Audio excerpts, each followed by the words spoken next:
So without further ado, let me introduce Mr. Ryan Harris from the UCO Skeptics. Thank you. Knock it off. Okay, like you said, my name is Ryan Harris. I'm the president of the UCO Skeptics up in Edmond at UCO. A little bit about myself. I'll graduate this, I say this May, eventually I'll graduate. I'll graduate with a Bachelor in Philosophy and Communication and 17 minors. Because that's what happens when you're in school for 6 years. Lauren mentioned at the beginning kind of to hold your questions during the towards the end. That's the part of this that I want to be the most involved. Most topics are very good with a TED Talks kind of environment where one person does entire presentation. If you have something to say during my presentation, feel free to raise your hand. If I make eye contact with you and I don't acknowledge you, hold it till the end. If you can, write it down. However you prefer to do that. On that, my topic today would be networking. So we're going to start with this lovely video.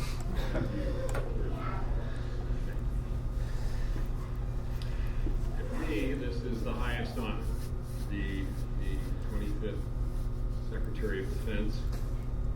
I'm grateful to the President and the Vice President for your trust and confidence, and to the U.S. Senate as well for their trust and confidence. I've got a lot of thanks to give out. That's okay. Here. We don't need the First sound. and We can foremost say to it. my perfect wife, Stephanie, my wonderful son, Will, and my daughter, Ava, already mentioned. A number of folks... So we all know some examples of those awkward networking situations. Let's see. I'm going to talk about two very specific types of networking today. The first one is serendipitous networking. That's just your average, talking, building relationships, building friendships, things like that. And then I'm going to talk about strategic networking. Strategic networking is on purpose with a purpose. Those are two categories that are often split up in the communication field. I don't think there's any such thing as purely serendipitous networking. Any kind of serendipitous networking has to be strategic. Strategic networking is also where to go, what to say, and to whom. Have a plan, strategic. It's very obvious what that means. Another thing with strategic networking is how can we help we? I hate using the word favors, but that's what it is. That's what strategic networking is. It's finding favors. You scratch my back, I'll scratch yours kind of thing. That's what we're going to focus on mostly today. Who knows one of these sites? Everybody raises their hand. Everybody knows. Who knows all of them? Even the little ones. The big ones are what I'm going to focus on more today, but who knows the little ones? Social media has created a huge problem in networking. 74% of students age 18 to 24 listed networking as online. Now, don't get me wrong, online networking can be an extremely, extremely powerful tool, but it has fucked us. We don't know how to talk. We're losing that personal touch. We're losing that spark. How do we get that connection back? We get that connection back by talking with people. Now this goes if you're running Aposticon, if you're running American Atheists, if you're running the UCO Skeptics, if you're running a group of 30, if you're running a group of 3,000. If you're not connecting with people on a personal level, you're not going to get involvement, period. Who has any ideas? Now we get that. We want that connection. That's what we strive for. That's how we get people involved. That's how we get ourselves involved. On average, how many percentage-wise how many people do you think we connect with? Whether complete strangers, give me a percentage, 50%. I'm a really personal guy. I think I connect with 50%. It's lower. Give me a number. What do you think? 10? 5%. 5? Complete strangers. That's what most of the response seems to be, is between 5 and 15%. What we actually, when we survey people after brand new interactions, is we get a third. A third of people feel an emotional connection within the first 5 minutes of meeting somebody. That's a huge thing. That's not something you get online. That's not something you can get through LinkedIn, through Facebook. There are 500 million people on Facebook today. That's almost as many people as there are in China. I say that because social media, online networking, can be an extremely powerful tool, and I'm going to touch on that. But that's not what's going to get you. What's going to move you in the right direction is those personal connections. So I laid out very simple steps to networking. I've done a lot of research on this. There's a lot of input, there really is, and that's why I said that I wanted everyone to be involved at the end of the discussion. Because there is a lot of input, and I think that's an extremely important thing. How I network is going to be very different from how you network. One of the most important things is to volunteer and attend events. What you're doing right now is extremely important. Letting people see your face in person, not just on Facebook. I met Benjamin for the first time face-to-face today. And I'm speaking at his club, put a lot of trust in me. But that face-to-face connection is extremely important. That face-to-face connection is what gets me involved in his group. I can post on his group, I can do all that, but that face-to-face connection is what gets me here and gets you here as well. When you go to those events, arrive early. That's a good note to have, whatever, if you're going to a job or an event or whatever. The reason why that's important in these type of events is because people talk. Who's here by themselves? A fair amount of people. That's good. That's wonderful. Who did you talk to today? Have you talked to anyone since you got here? I talked to this here. So right around the people, 4 or 5 people made new connections today. That happens each time you attend an event. That's why I love going to groups. My group up in Edmond, we go to things as a group all the time, but going to something as an individual can really develop those personal relationships even more. Set contact goals. That's a weird kind of thing. I'll get into that a little bit later, but you have to, when you're wanting to boost involvement, when you're wanting to boost networking, that's something you want to do for yourself, and we'll touch on that a little bit more later. Following up is extremely important. Lets people know that you care. It lets people know that you want to be there and that you're happy that they were there. And we'll go into depth a little more on these a little bit later. Social media, I'm going to get into a little bit of do's and don'ts on that. And last but not least, creating an event. Creating an event can be something like this, a disbelief discourse. It can be something like we did in Edmond with Skepticon. It can be something like Aposticon or the American Atheists Convention. All of them require an extreme amount of discipline, an extreme amount of planning, an extreme amount of networking too.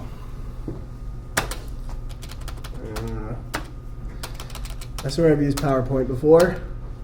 Okay, volunteer in events. Whenever you volunteer and attend events, it doesn't necessarily have to be secular. That doesn't mean your motives don't have to be secular. That doesn't mean your relationships don't have to be secular. But the events themselves don't have to be that. If you're going to ladle soup down at the soup kitchen, feel free to strike up a conversation on what you do. That's mostly what we talk about as ourselves, what we like to do, what we want to do, what we want to aspire to be. Talk about that. That's how you develop those relationships. Use social media to get involved with things like that. Events on Facebook are a huge, huge, huge thing right now. Who found out about this by an event on Facebook?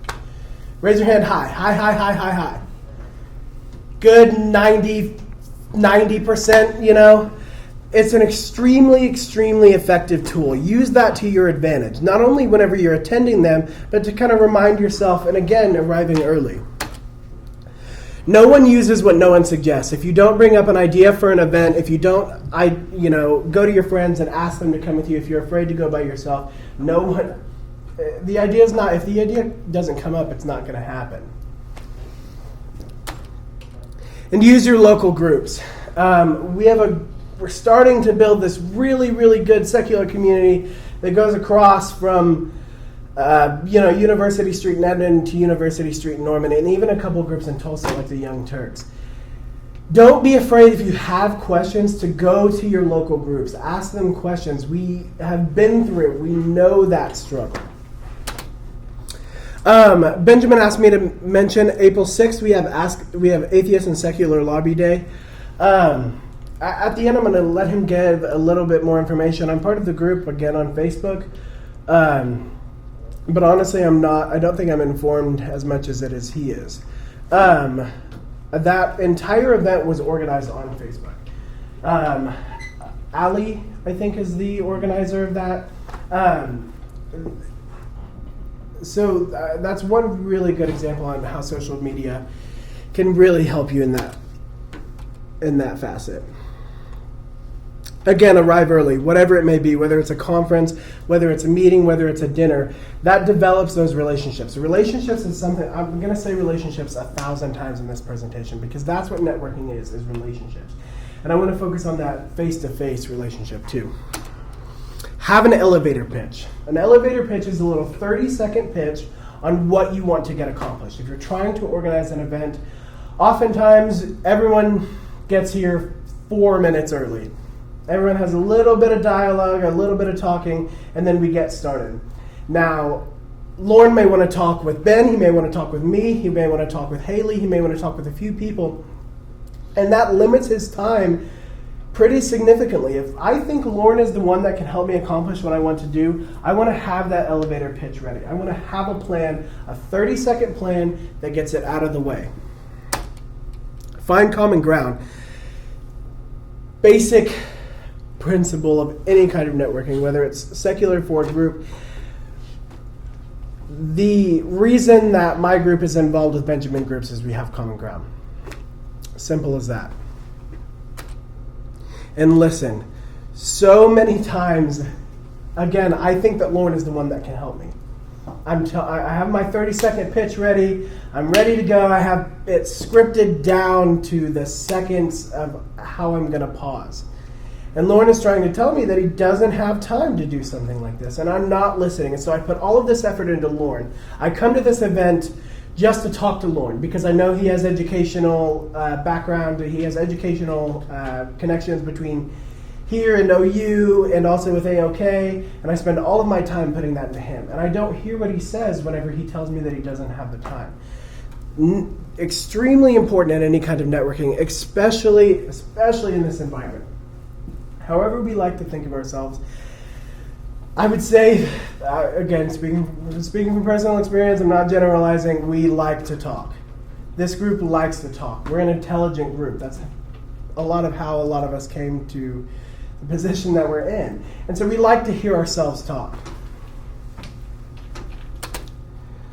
Okay, set contacts goal. This is a weird thing, and this is mainly for my student groups. The other guys, if you have something specific you want to get accomplished, it'll apply to you a little bit too. This is mainly for the student groups. Have a list of people you want to contact and when. Ben invites me here. I'm going to follow up. I'm going to contact him a week later. Have that contact. Have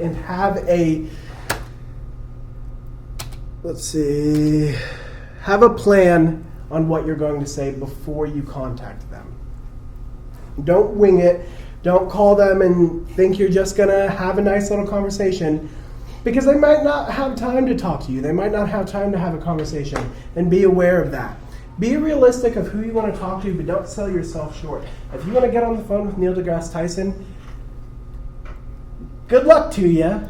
But be realistic about it. Be realistic about the steps that it's going to take to do that.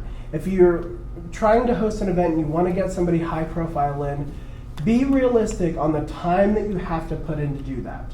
Because he's not coming just because you asked him or because you're paying him enough. They come because they want to be involved with something like that. And that takes time to get them motivated to do that. Another thing that I'm very, very, very big on. If you have a club, especially one that you would like to get involved in the community, have business cards. It will do nothing but help you. Even if it's a little paper business card that you printed out and took scissors and cut them out, I don't care. Something that people can stick in their wallet and hold on to whenever they need it.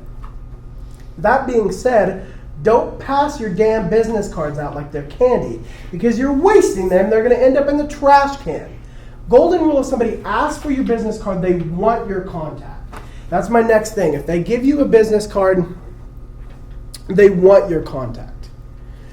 Another thing on contact goals, obviously, if you send links, personalize them. Don't just send them a link, especially if it's someone who you think has a lot on their plate. A ton of the people high up in officer positions at AOK have busy schedules. They have jobs outside of AOK. AOK is not their job. Be aware of that. Don't just send them a link and expect them to respond to it. They're not going to. Do not message blast. If you want to send a message to 10 people, send 10 messages. That's extremely, extremely important. Unless it is, I have a message group for my officers up in Edmond.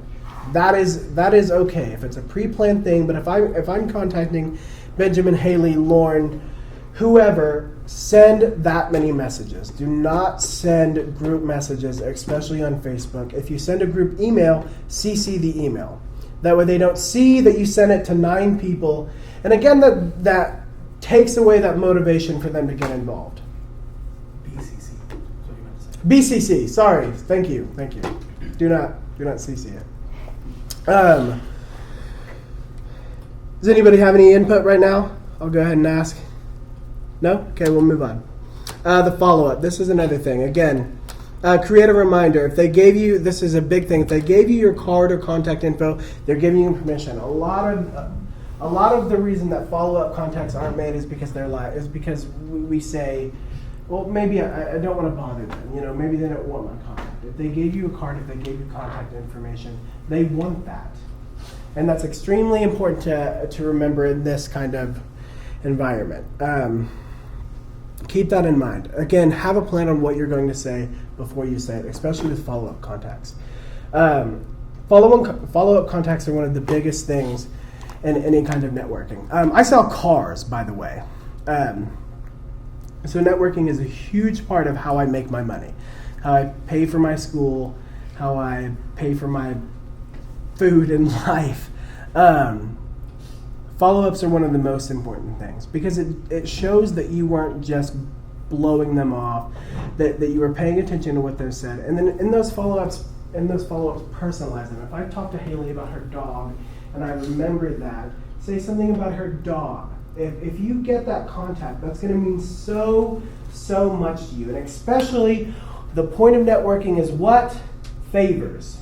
That's what we want. We want favors. What can we do for we? That's going to motivate her that much more to help me out. Again, I hate using the word favors because it puts a little bit of a negative connotation. But that's what this is. That's what networking is about. With follow-ups, do not just call to ask for favors.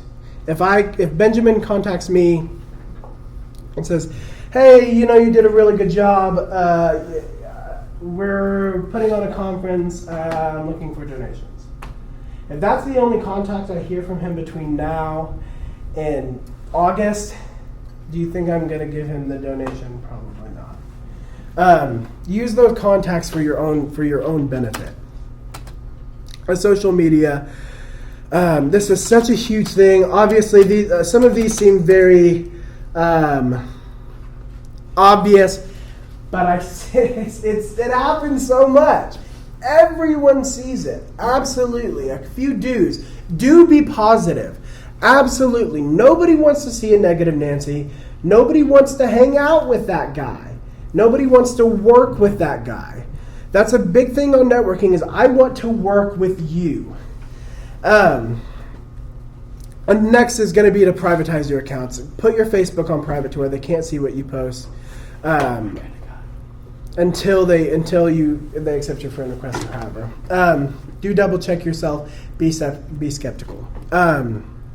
On the post negative, be positive. Do not. I'm going to skip around on this a little bit. Do not post negative things about people, especially in this community.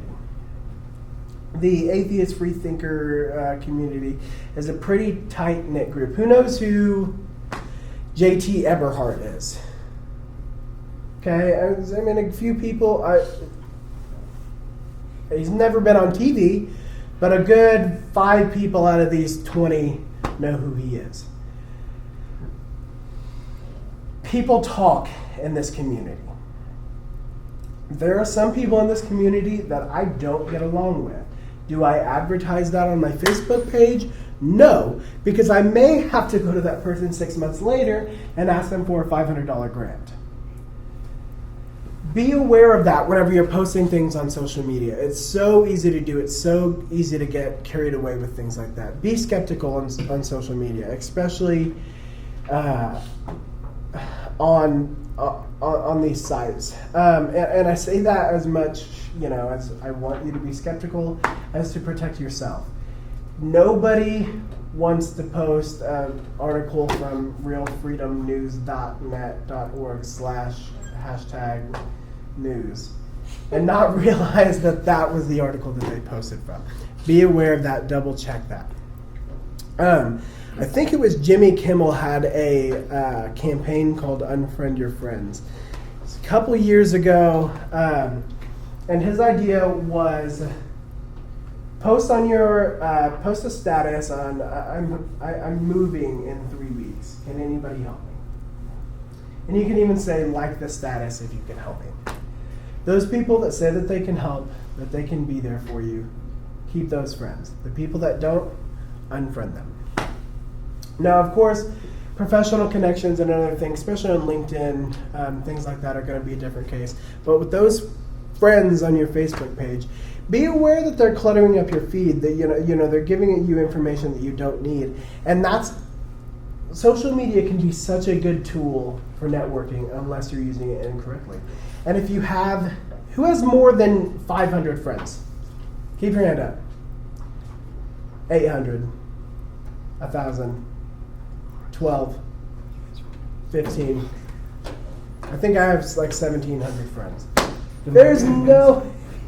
We're really popular, guys. We hang out with all 1,500 of them all the time.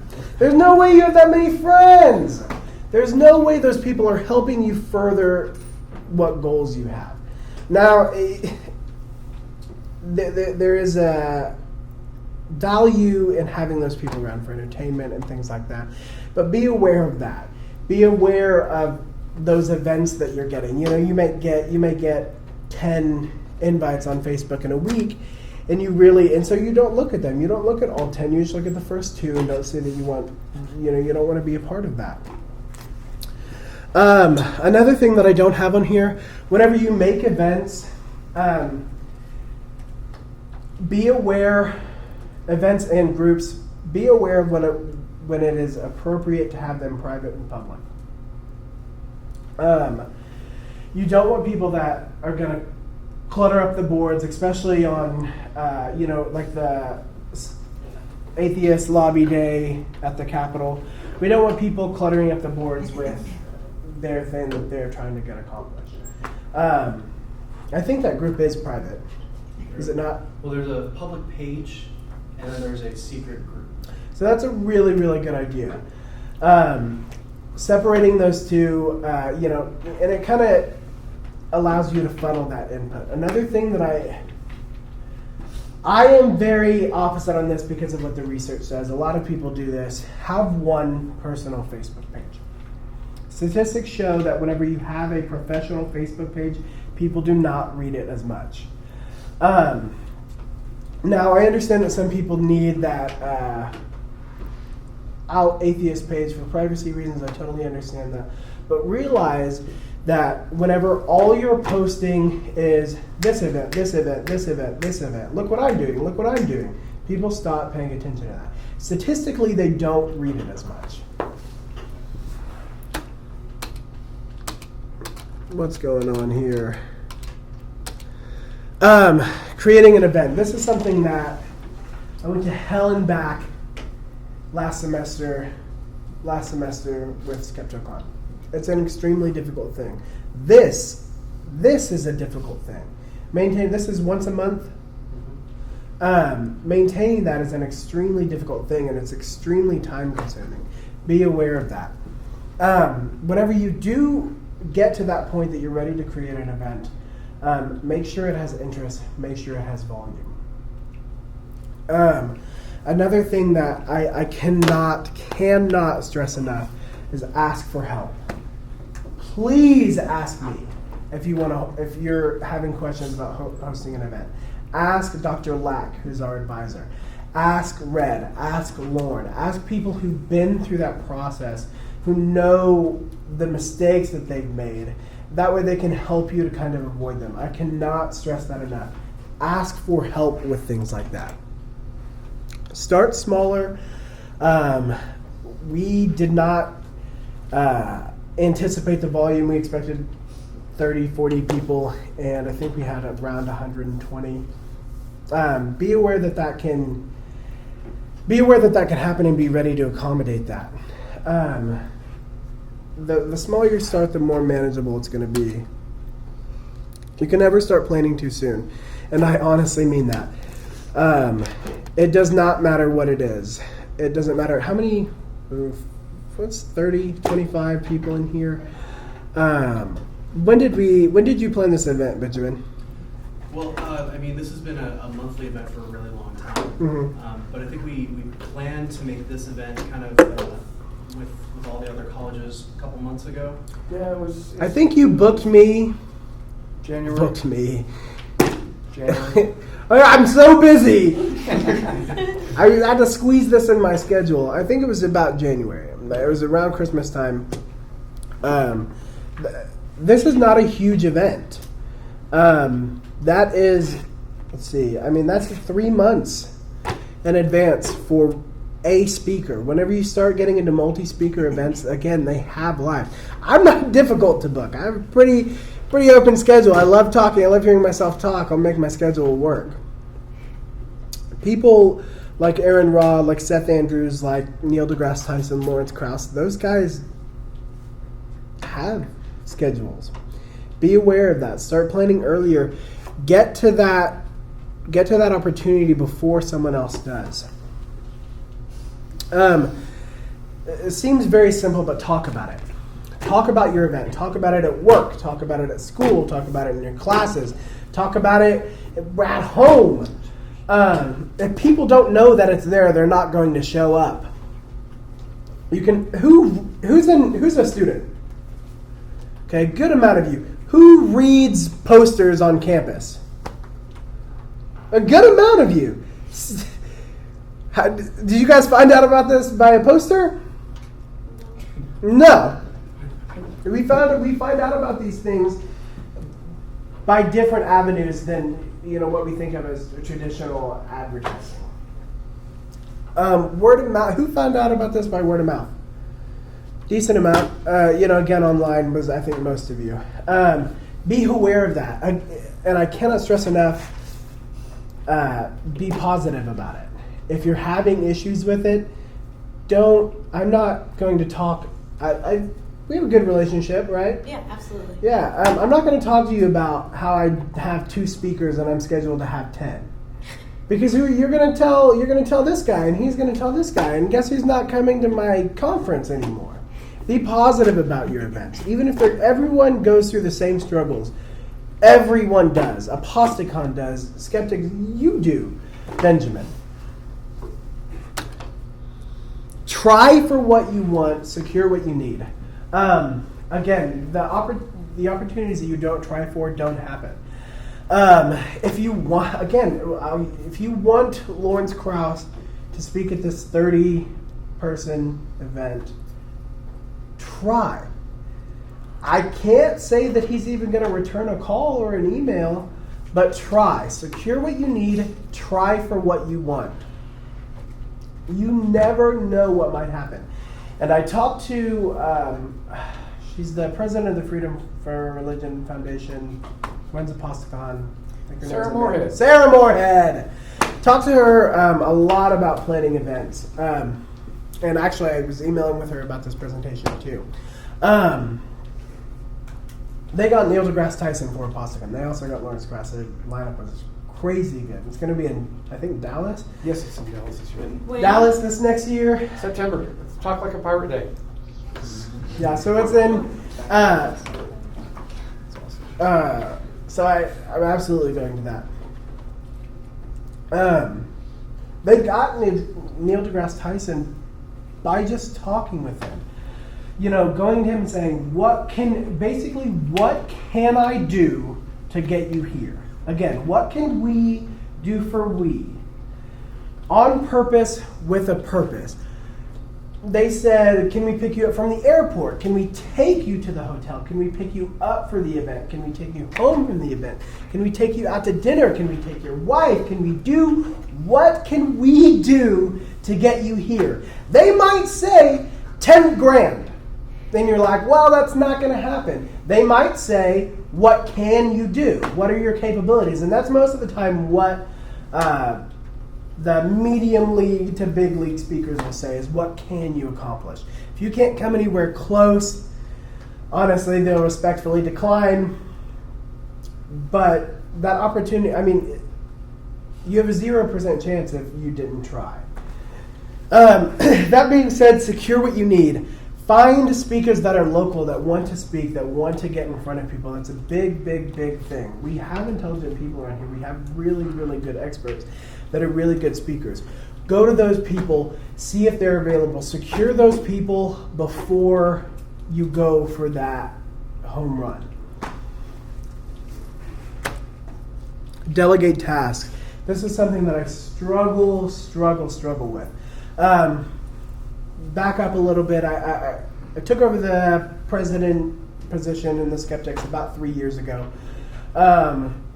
We had 2 presidents before that lasted about a semester. And we had a big problem with delegating tasks and them not being accomplished. And that stuck with me really, really hard. So last semester, whenever we did SkeptoCon, things didn't get done because I didn't trust the people around me to do them. You have to be able to do that.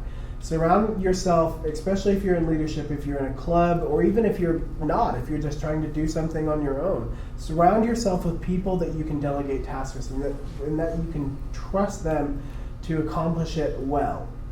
I cannot, hits a really, really hard button for me because it's something that I really, really struggle with. Now those tasks can be advertising for your event. Go to a regular club member and ask them if they can make 3 calls. It can also be just asking them if they could talk about it. Delegating those tasks is extremely, extremely important. One of the most successful tools you can use in networking is what's called your circle of influence. Those are people you contact at least once a week. Those people you can give a task. Now it may be asking for a resource. It may be asking if they have a resource for pamphlets or handouts or beverages or catering or anything like that. Those count as tasks too. Make sure you use that circle of influence to help you. I'll close with a few resources. Freedom from Religion Foundation is a really, really good resource. Sarah Moorhead runs that now. She is a really, really good speaker, and she's a really helpful individual as well. She runs this organization does a lot in the secular community and in the legal community as well. Excuse me. And she took time out of her past 3 weeks to answer my emails. That's a big thing. They are not the most monetarily sufficient group, but they do have good resources to help you. Another one, Secular Student Alliance, as you can see on the banner behind me, they are a really good resource as well. They're a little bit more well off. They have a little bit more flexibility in that mindset. In that regard, with the Secular Student Alliance, you have to be on your game. They will not do it for you. They will not contact you. They will not ask you If they will not hand you things, you have to contact them and you have to stay on top of it. If you do that, they're an extremely, extremely helpful resource, and that can help you as an individual and really, really help you as a group too. Secular Student Alliance does a conference during the summer. There's one in Phoenix, and there's one in Ohio, right? Ohio this summer. It's a really, really good experience. I watched the videos from last year.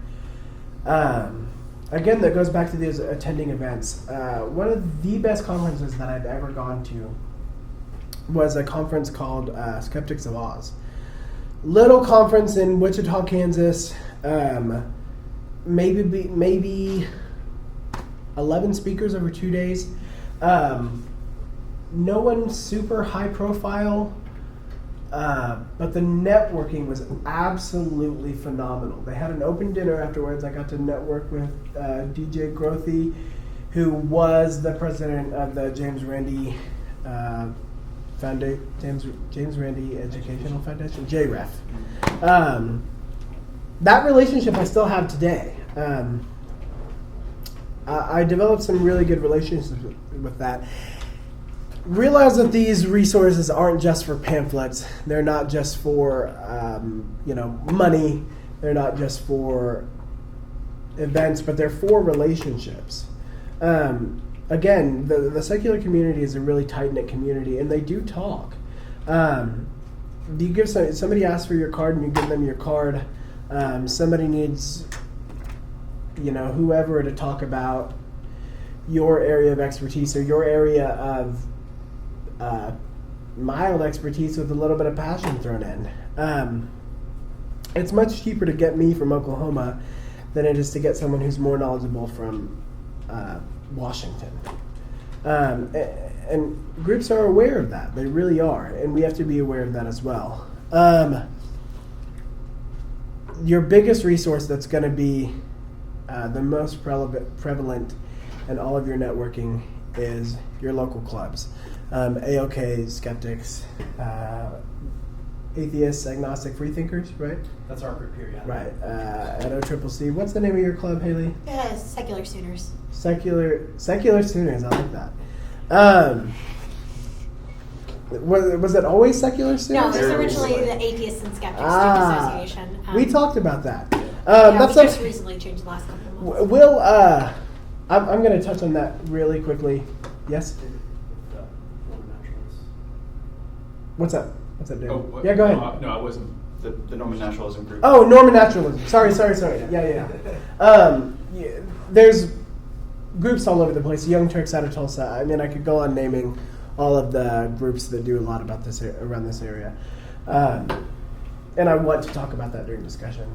Part of networking, too, you have to be conscious of the word atheist and of the word agnostic and of the word free thinkers in a very, very different way. Free thinkers with a lowercase f, not a capital F. You have to be aware of those kind of things whenever you're networking yourself, whenever you're making business cards too. So back to those local clubs. Use those clubs, use the people in leadership to your advantage. We want to network with you guys. We want to use that. I don't think there's anyone in this, you guys knew vaguely what the topic was about today, and you're here. We want to network with each other. And that's extremely important. That's how we're going to build strength in the secular community. That's all I have.